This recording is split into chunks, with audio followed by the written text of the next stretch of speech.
Hablaremos acerca de las heridas. La definición es pérdida de la continuidad de la piel. Vamos a clasificar las heridas de la siguiente manera como contusa cuando hay bordes sin bordes netos, punzante que es por arma blanca, cortante cuando hay bordes netos, atricción cuando hay aplastamiento de un segmento corporal y o una extremidad, por avulsión o arrancamiento o amputación. Otra va a ser por colgajo y la otra es abrasiva o erosiva, que puede ser por múltiples áreas sin epidermis, pero que se va a estar conservando las capas de la piel y por quemaduras. Según los mecanismos de acción, van a ser por arma blanca, arma de fuego, por un objeto contuso, por mordedura de un animal, por un agente químico o por un agente térmico.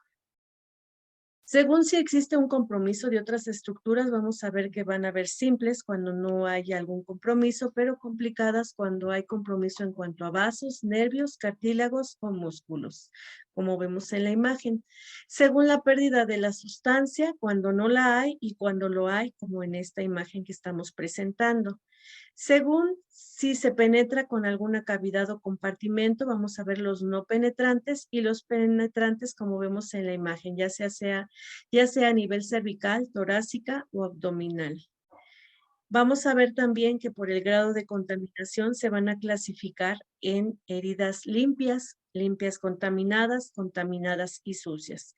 Vamos a ver que también una vez que se ocasionó una herida, se va a llamar limpia cuando tiene menos de 6 horas de evolución y que no hay un daño tisular importante o no hay una penetración. Y se van a llamar sucias cuando ya llevan más de 6 horas de evolución y son penetrantes o hay un daño mayor tisular. ¿Cuáles van a ser los criterios de hospitalización? Vamos a ver que va a haber factores ya sea del paciente o factores de la herida. En este caso, en los factores del paciente va a depender la edad extrema, ya sea niño o adulto, ya adulto mayor, patologías graves como por ejemplo la diabetes o la hipertensión o cuando hayan sido lesiones sumamente graves, ¿verdad? Y en los factores de la herida vamos a ver heridas complejas, cuando hay gran pérdida tisular, cuando hay una herida penetrante, cuando hay un colgajo en la herida o cuando está muy contaminada la herida. Bien, ¿cuáles van a ser las pautas para el tratamiento? Bueno, aquí vamos a ver, por ejemplo, en las heridas por arrancamiento o amputación, tenemos que evaluar el segmento amputado, el grado de contaminación y las condiciones circulatorias. Vamos a ver que no debemos retirar los objetos enclavados, elevar el miembro para que haya una buena irrigación o deje también de sangrar.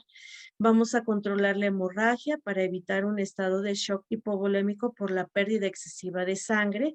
Vamos a evitar infecciones y sobre todo vamos a irrigar con suero fisiológico. Ante una amputación, ¿qué es lo que vamos a hacer? Bueno, primeramente vamos a activar los servicios de emergencia antes de brindar la atención para que llegue la ayuda oportuna y vamos a mantener, en este caso, el miembro a una temperatura ambiente y esto va a tener una viabilidad de 4 a 6 horas. Ya después de ese tiempo va a ser difícil poder volverlo a colocar. Vamos a irrigar el miembro sin empaparlo, pero lo vamos a envolver además con un paño limpio, preferentemente si se puede estéril. Vamos a colocarlo en un recipiente o en una bolsa y posteriormente lo vamos a colocar en un recipiente con agua y hielo.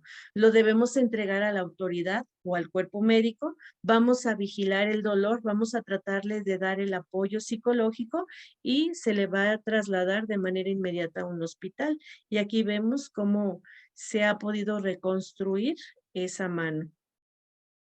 Bien, ¿cuáles deben ser otra forma de llevar el tratamiento? Debemos de pensar que al haber una herida, pues normalmente va a tener una cobertura con antibiótico, un control clínico, alta importancia estética, por eso también requiere, si es una lesión importante, bueno, tenemos que tener ese cuidado y si hay de más de 24 horas de evolución, pues va a requerir un tratamiento quirúrgico. Ante una herida, debemos de pensar sobre todo en los objetos punzocortantes que debemos de tener una profilaxis de tétanos. Esto quiere decir que tenemos que verificar si tiene su esquema de vacunación antitetánica. Bien, si el paciente en este caso dice haberse vacunado durante los últimos 5 años, si la herida es limpia no requiere una vacunación, una dosis o una profilaxis. Si la herida es sucia, tampoco. Pero si hablamos de 5 a 10 años, en el caso de la herida limpia, no va a requerir aplicación de la profilaxis, pero si está contaminada o sucia, ahí sí vamos a tener que poner un refuerzo del toxoide. Mayor a 10 años, tanto en limpia como lo que es con sucia, es necesario poner un refuerzo. Pero si en este caso el paciente desconoce o nunca se ha puesto la profilaxis del tétanos, hay que hacerle el esquema completo. Pero en el caso de la herida sucia, además de esto, se va a hacer el esquema completo más IgG antitetánica. Otra parte importante de mencionar son las heridas por mordedura de perro. Vamos a clasificarla en 3. La primera categoría va a ser cuando no hay un riesgo, no hay ninguna complicación. En la categoría 2 vamos a ver que es un riesgo leve. Vamos a tener que lavar la herida de manera inmediata y una vacunación. En la categoría 3 el riesgo va a ser grave, se tiene que lavar la herida, debe haber una vacunación inmediata y se va a aplicar gamma globulina y esto va a ser en un centro de salud. Bien, podemos ver, por ejemplo, que en el caso de la mordedura por perros, del 30 a 60% de las mordeduras van a ser con polimicrobianas. Los microorganismos pueden ser aerobios, anaerobios y del 10 al 20% de las mordeduras de perro pues se van a estar infectando. Estas pueden ser heridas en cabeza, cuello, tronco o extremidades y ya sea por también, no necesariamente de un perro, sino por un animal, lo que es silvestre. ¿Qué vamos a hacer? Observar al perro, en este caso, durante 10 días y ver que si es aparentemente normal.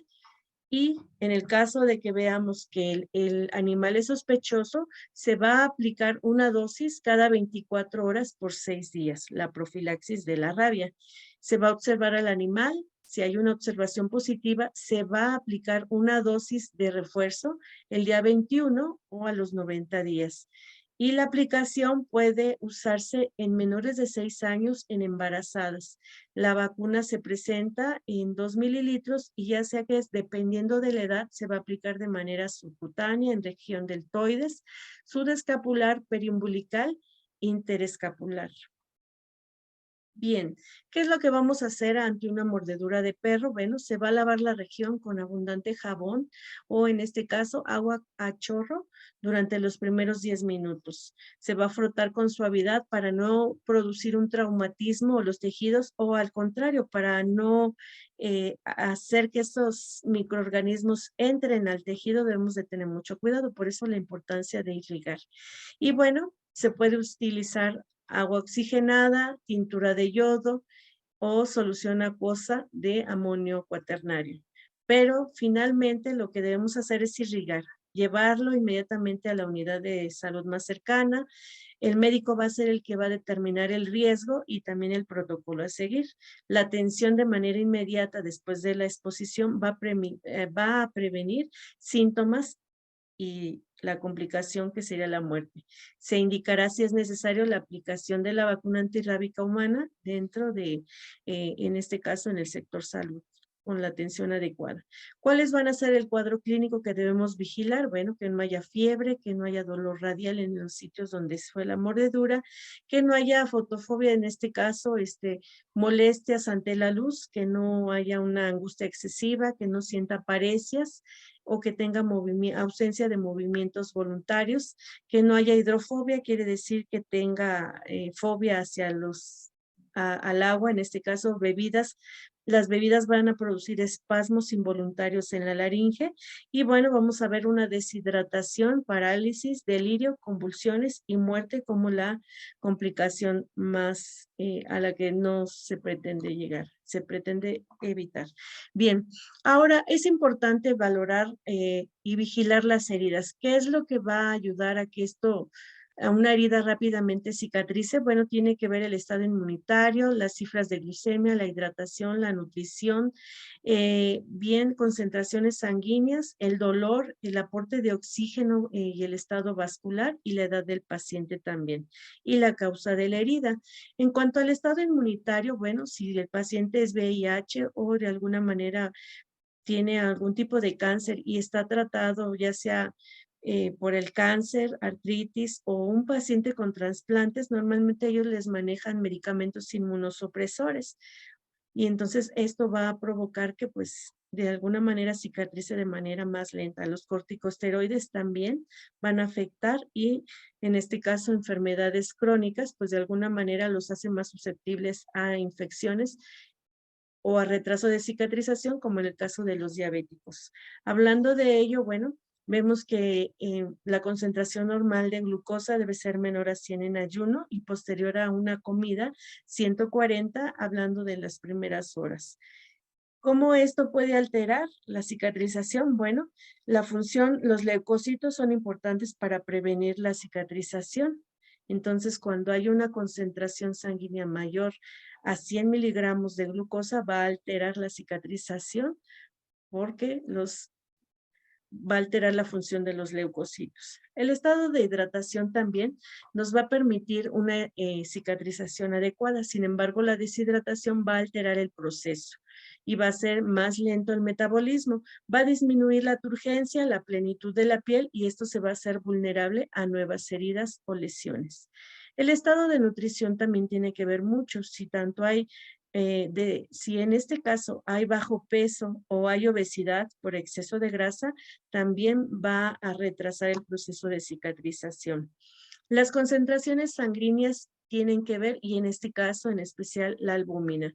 La piel, si nos damos cuenta, está constituido principalmente por proteínas y la albúmina es una de ellas y esa se encuentra en la sangre. Si las concentraciones, en este caso, aparte de la herida tuvo una pérdida importante de sangre, pues la concentración de la albúmina va a ser baja y entonces la piel va a carecer de un ladrillo muy importante para su recuperación. La sangre aporta presión colodosmática. ¿Qué quiere decir? Es una fuerza que va a impedir que los líquidos se salgan de los vasos sanguíneos hacia los tejidos circundantes. Si las concentraciones, en este caso, aparte de la herida, tuvo una pérdida importante de sangre, pues la concentración de la albúmina va a ser baja y entonces la piel va a carecer de un ladrillo muy importante para su recuperación. La sangre aporta presión colodosmática. ¿Qué quiere decir? Es una fuerza que va a impedir que los líquidos se salgan de los vasos sanguíneos hacia los tejidos circundantes. Y si la el paciente va a presentar un edema. Eso quiere decir que va a haber salida de líquido hacia los tejidos y va a afectar la cicatrización de la herida. También, por ejemplo, la hipotensión pues va a afectar, ¿verdad?, estas concentraciones de albúmina. También la concentración de prealbúmina también nos podría estar hablando de una desnutrición proteica temprana y como hablábamos para que cicatrice más rápido, pues se requieren de proteínas. El aporte de oxígeno y el estado vascular también es algo muy importante. Si no hay suficiente oxígeno, esto puede deberse por la presión arterial baja, por cifras de hemoglobina baja o por aporte arterial y capilar insuficiente en la zona de la herida. Pero algo que también va a afectar es el hábito de fumar. Si sabemos, el cigarro tiene nicotina y este es un poderoso vasoconstrictor. Esto va a estrechar los vasos sanguíneos y por lo tanto va a alterar la irrigación de la sanguínea de la piel. La hemoglobina que está dentro de la sangre, pues va a captar más fácilmente el monóxido de carbono del cigarro presente en el humo y por lo tanto los capilares pues no van a transportar menos cantidad de oxígeno y va a retrasar la cicatrización. En cuestión del dolor, ¿por qué es importante también manejar el dolor? Bueno, esto es porque el dolor va a liberar una sustancia química llamada adrenalina, que es un poderoso vasoconstrictor. Esa vasoconstricción va a disminuir la irrigación sanguínea de la herida. Como lo vemos aquí en nuestra imagen, se va a ver más pequeño la luz de ese vaso. ¿Cómo vamos a valorar el dolor? Ya sea si son niños a través de caritas o en el caso con una escala visual análoga que se llama la escala de EVA. Cuando estamos hablando de un dolor leve que es soportable, hablamos de un 0 a un 2. Cuando el dolor es moderado, vamos a hablar de un dolor con una calificación de 3 a 7, pero que va a ser tolerada. Cuando ya estamos hablando de un dolor insoportable e intenso, estamos hablando de un dolor que se va a clasificar entre 8 y 10. Bien, para esto tenemos que tener bien en claro cuáles van a ser los conceptos necesarios que tenemos que aprender. Bueno, vamos a ver que cuando hacemos una curación de una herida, debemos saber que la asepsia se va a definir como la ausencia de microorganismos patógenos y de materia séptica, quiere decir sin infección. Entonces, cuando vamos a tratar una herida, vamos a decir que vamos a hacer la asepsia, vamos a evitar o vamos a eliminar los microorganismos para que no se produzca una infección y haya una cicatrización. Debemos saber que, por ejemplo, la esterilización va a ser la eliminación total de microorganismos, ya sea hongos, bacterias, esporas o virus. La vamos a eliminar de manera total. La antisepsia va a ser el conjunto de procedimientos o acciones que nosotros vamos a hacer para eliminar los microorganismos patógenos presentes del medio. Entonces, cuando hagamos una curación, vamos a decir que vamos a hacer asepsia y antisepsia. Y la desinfección, bueno, van a ser las maniobras destinadas a la destrucción de gérmenes en aquellos sitios donde no se puede esterilizar, ¿sí? Como, por ejemplo, una mesa o algunos lugares para irlos desinfectando. Bien, vamos a ver rápidamente los tipos de desinfección. Vamos a tener los físicos y los químicos. Estos se van a utilizar, por ejemplo, en hospitales, en la industria alimentaria, en los colegios o los centros comerciales. Actualmente con el COVID, pues están manejando muchos métodos de desinfección, en este caso químicos. En el caso de los físicos tenemos, por ejemplo, la autoclave, que es un calor húmedo o luz ultravioleta, y eso solamente se realiza en hospitales. Y vamos a ver que se va a clasificar ya sea de niveles, en niveles de desinfección que van a ser alto, medio y bajo. En el bajo vamos a eliminar bacterias y esto va a ser, por ejemplo, virus, hongos, y esto va a ser en equipos que están en contacto directo con el paciente.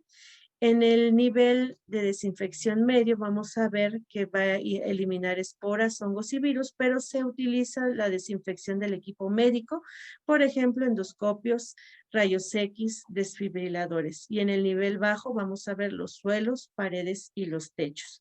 En el caso de la desinfección química tenemos el peróxido de hidrógeno, el cloro, el hipoclorito de sodio, cloraminas, bromo, ozono o rayos ultravioleta, ¿no?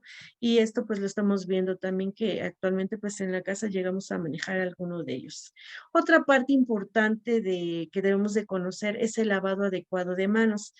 Por ejemplo, el lavar correctamente las manos va a ser con jabón y agua y la desinfección de manos va a ser con el gel. El gel no va a suplir el lavado de manos, sin embargo, al no haber, por ejemplo, cuando nosotros estamos en algún otro sitio, bueno, va a ser con gel y nos vamos a tardar más o menos unos 30 segundos. Y en el caso del lavado de manos estamos hablando de unos 60 segundos. Y para ello, bueno, vamos a colocar gel o en este caso el jabón, vamos a aplicarlo, lo vamos a distribuir entre nuestras manos y vamos a hacer una frotación intercalando los dedos, frotando la palma y el anverso de la mano. Posteriormente vamos a continuar con los dedos intercalados limpiando los espacios interdigitales entre sí. Luego con las manos de frente agarrando los dedos, moviéndolos de un lado a otro, ¿sí? En el paso número 6 vamos a tomar el dedo gordito como en la figura y vamos a limpiar la zona del agarre de la mano. Posteriormente vamos a limpiar o a frotar en este caso las yemas de los dedos frotando contra la palma de la mano derecha y la mano contraria. Vamos a enjuagar con abundante agua, vamos a secar las manos con una toalla desechable. Con esa misma, sin tocar, vamos a cerrar el grifo y vamos a tener las manos limpias. Entonces, es sumamente importante conocer tanto el, el lavado de manos para evitar infecciones. Bien, ahora los principios de asepsia, ¿cuáles van a ser? Es algo que también debemos de tomar sumamente, es importante. Bien, cuando vamos a utilizar eh, alguna sustancia para desinfectar o hacer las reglas de asepsia y antisepsia, vamos a hacerlo del centro a la periferia, ¿sí? Y otra regla es que sea de arriba hacia abajo, de lo limpio a lo sucio, de lo distal a lo proximal, de adentro hacia afuera o de la cabeza a pies. En este caso también de limpio a sucio también. Entonces, la manera en que vamos a hacer una asepsia va a ser siguiendo estos principios. Quisiera ejemplificarlo. Cuando nosotros vamos a limpiar nuestra mesa, a veces agarramos el trapo y solamente lo pasamos de un lugar a otro. Lo que estamos haciendo ahí simplemente es regar los microorganismos. ¿Cuál sería la forma más adecuada? Ya sea que tomemos el paño con el que vamos a desinfectar y lo hagamos de lo distal a lo proximal, o sea, de la parte más lejana a mi cuerpo hacia de este lado, sin regresarme, porque si no simplemente estoy mezclando todos los microorganismos. O en el caso, ya sea que sea del centro y voy tomando eh, mi compresa para limpiarlo y voy extendiendo del centro hacia afuera de tal manera que no vuelva a regresar en el mismo punto y me permita desinfectar el área en donde yo voy a trabajar. Bien, quisiera mencionar, por ejemplo, también que dentro de lo que son las heridas, también tenemos heridas que son agudas, que son las que normalmente vamos a tratar en primeros auxilios, pero a nivel ya hospitalario o ya de manera con una especialidad en heridas y estomas, debemos saber que existen otra forma de valorar las heridas, sobre todo cuando ya son crónicas. Y en este caso se dice o se llama que es el triángulo de la evaluación de una herida. ¿Cómo vamos a evaluar una herida? Bueno, vamos a ver el hecho de la herida, el borde de la herida y la piel perilesional. Son 3 puntos a evaluar. Cuando evaluamos el hecho de la herida, vamos a ver el tipo de tejido, exudado, infección. En el caso de la evaluación de la piel perilesional, vamos a ver si hay maceración, escoriación, piel seca, hiperkeratosis, callos o eczema. El borde de la herida, vamos a verlo con maceración, deshidratación, bordes socavados o bordes engrosados. ¿Cómo valoramos? Bien, el hecho de la herida, vamos a ver si hay tejido necrótico. Aquí vemos una herida en la imagen que viene así como en negro. Bueno, ese es tejido necrótico. Si nosotros no retiramos ese tejido, finalmente nunca va a cicatrizar esa herida y al contrario, se va a hacer más profunda hasta llegar a hueso. Entonces es lo que estamos manejando. El tejido esfacelado es la parte que vemos en la imagen ahí. Tejido esfacelar es esa sustancia como amarilla. También eso no me va a permitir que cicatrice mi herida y es necesario retirarla. Tejido de granulación, bueno, cuando la herida en la parte que se ven así, esta imagen que se ve como rojita, como granitos, pues es una herida que sí está cicatrizando, pero en este caso tiene granulación. Entonces todo esto es muy importante.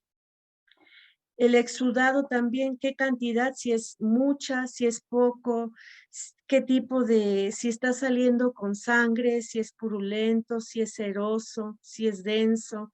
Y también lo que vamos a evaluar es que si hay aumento de color, si hay eritema, si hay edema, si hay calor, si hay exudado, si hay granulación sangrante o mal olor o cavitación, que quiere decir que está como si fuera, lo conocemos como si fuera un socavón, bueno, pues entonces esto me está hablando de una infección que debe de ser tratada y que esto me puede llevar a un malestar general, a un absceso, a una celulitis. Bien, el borde de la herida, bueno, vamos a ver la maceración y ahí tenemos la imagen para que vayamos más o menos teniendo una idea. Si está deshidratada, tenemos igual ahí la imagen. Si hay cavitación, pues ven aquí cuando está cavitado, metemos el dedo y tenemos que valorar la profundidad en la que se encuentra para ver que empiece a haber una curación. Perilicionar, vamos a ver que hay un edema, eritema, escamas, costras, maceración, ¿sí? Todo esto es lo que se tiene que valorar. Finalmente, pues debemos saber que debe haber una cascada de cicatrización donde hay una coagulación para que no siga sangrando, hay una inflamación y esto nos va a ayudar para que actúa la fase defensiva, una proliferación y una maduración. Aquí tenemos las fases, que es la hemostasia. Tenemos la segunda, que es donde ya empieza a haber un proceso de cicatrización, donde los macrófagos son sustancias que van a eliminar todos los microorganismos y se van a ir formando el colágeno. En la tercera fase vamos a ver que se está regenerando el tejido, se está contrayendo los márgenes de la herida, se cubre la herida con el epitelio y finalmente en la cuarta fase vamos a ver que ya esta va a iniciar de 1 a 2 semanas, pero a veces se suele extender hacia 2 hasta 2 años y va a haber una regeneración y una maduración. Debemos saber que las heridas también pueden cerrar por primera intención, segunda intención y tercera intención. ¿Sí? Aquí vemos la primera intención con una sutura. La segunda intención es cuando la sutura se abre y ya no está cicatrizando, entonces tiene que cerrar de adentro hacia afuera. Y bueno, finalmente, ¿qué es lo que vamos a hacer? Vamos a hacer el acróstico PAS. Proteger. Primero debemos ver el socorrista y después el accidentado. La siguiente es avisar, ya sea a nivel interno, si estamos en un trabajo, en una escuela, y llamar al 911. Y la S, que es actuar sobre el accidentado, haciendo una valoración primaria, y si no corre peligro, una segunda valoración. ¿Qué vamos a vigilar? Bueno, de cabeza a pies vamos a ver en la cabeza, buscar heridas, si emana sangre de nariz u oídos, que es un signo de fractura de cráneo, observar si hay lesiones oculares, el aspecto de la cara, frialdad o sudoración. En el cuello vamos a vigilar si hay dolor, no hay que moverlo, buscar heridas, aflojar las prendas. En el tórax vamos a buscar heridas o deformaciones, valorar movimientos respiratorios o dificultad de los mismos y localizar zonas dolorosas. En el abdomen vamos a buscar heridas, localizar zonas dolorosas, palpar si es blando, si se deprime o es rígido y pensar si hay daños internos. En las extremidades vamos a buscar heridas, sangrados, deformidades, inflamación, dolor, etcétera. Vamos a explorar además la sensibilidad y la movilidad para detectar que no haya una lesión medular. ¿Cuáles van a ser las reglas de bioseguridad? Bueno, son normas y medidas para reducir riesgos, para mejorar los procedimientos y realizarlos con seguridad y utilizar el equipo de protección, ¿sí? Cubrebocas, lavado de manos, uso de guantes y de gogles si es que estamos expuestos a sangres. Y finalmente, ¿cómo vamos a actuar? Bueno, lavar las manos con agua y jabón, comprobar si existe hemorragia intensa, si vamos a checar si hay impulso, si hay sangre arterial, si es que tiene pulso, y bueno, vamos a ver si sangra, vamos a presionar la herida, vamos a hacer hemostasia con una gasa o un paño limpio, y si no hay mucha sangre, bueno, podemos aplicar alguna pomada antimicrobiana, y por lo tanto vamos a aplicar un apósito, un vendaje o un corita. Y aquí tenemos igual otra imagen. Eso sería todo. Y pues ojalá podamos aplicar lo que estamos aprendiendo.